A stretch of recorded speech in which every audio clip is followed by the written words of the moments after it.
béèyàn bá gẹṣin nínú kábíyèsí Awùjalẹ̀ ti ìlú Ìjẹ̀bú ní ìpínlẹ̀ Ògùn ọba Síkírù Adétọ̀nà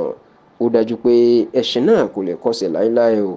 pẹ̀lú bí ìgbìmọ̀ àwọn àfáà àti ìmáàmù ní ilẹ̀ Yorùbá àti ìpínlẹ̀ Edo pẹ̀lú Delta ìyún League of Imam and Afas in Yorubaland, Edo and Delta State bí wọ́n ṣe fi bàbá náà bí wọ́n ṣe fi jẹ olórí ńlá ní fún gbogbo àwọn mùsùlùmí káàkiri ilẹ̀ Yorùbá èyí tí wọ́n pè ní Amiru Muliki Muslimi fil Bilad League of Imam and Afas ìyún wípé oyè tí àwọn League of Imam and Afas ìyún ìgbìmọ̀ àwọn àfáà àti ìmáàmù tí wọ́n fi Awùjalẹ̀ jẹ tí wọ́n pè ní Amiru Muliki Muslimi fil Bilad Yorùbá, Edo and Delta State. Nínú ìwé lẹ́tà tí wọ́n fún kábíyèsí ní ìlú Ìjẹ̀bú Òde ní ìpínlẹ̀ Ògùn lọ́jọ́ Tuesday ọ̀sẹ̀ tá a wà nú ẹ̀ yìí iná ti jẹ́ kó di mọ̀ pé ipa tí kábíyèsí ń kó fún ẹ̀sìn Islam ìlú jẹ́ kí àwọn wò ṣùṣù pé nínú gbogbo ọba tó wà ní ilẹ̀ Yorùbá oyin oyè náà tọ́ sí ìyún oyè Amir Muliki Muslimi fil Bilad Yorubaland, Edo and Delta State màá fi dá a lọ́lá bẹ́ẹ̀ ni kábíyèsí tó jẹ́ kó di mọ̀ pé inú òun dùn gidigidi fún oyè tí wọ́n fi dá òun náà lọ́lá ẹ̀rọ ti pé gbogbo ìgbìmọ̀ àwọn àfáà àti ìmáàmù ilẹ̀ Yorùbá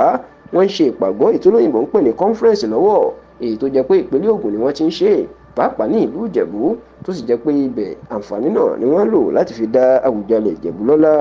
lára àwọn tí ó tún wà níbẹ̀ láti yẹ Awùjalẹ̀ sí ni gómìnà Dàpọ̀ Abíọ́dún ti ìpínlẹ̀ Ògùn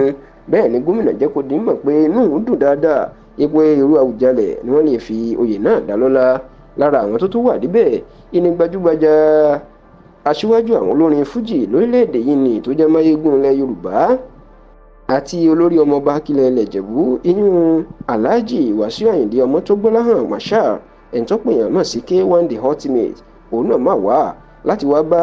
Awùjalẹ̀ tó ṣẹ̀ṣẹ̀ fi joyè olórí ọmọọba kílẹ̀ Ìjẹ̀bú òun náà wá bá kábíyèsí ó wá bá yọ bẹ́ẹ̀ làwọn èèyàn pàtàkì káàkiri ìpínlẹ̀ Ògùn ilẹ̀ Ìjẹ̀bú àti ilẹ̀ Yorùbá pẹ̀lú àwọn gbajúmọ̀ àfáà káàkiri ilẹ̀ Yorùbá ìpínlẹ̀ Edo àti Delta àwọn náà wà ní ìkàlẹ̀ láti bá kábíyèsí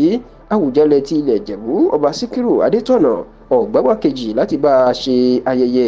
ìyẹn oyè tuntun tó fún ìyẹn oyè Amir Muliki Muslimi fil Bilad Yorubaland, Edo State and Delta State.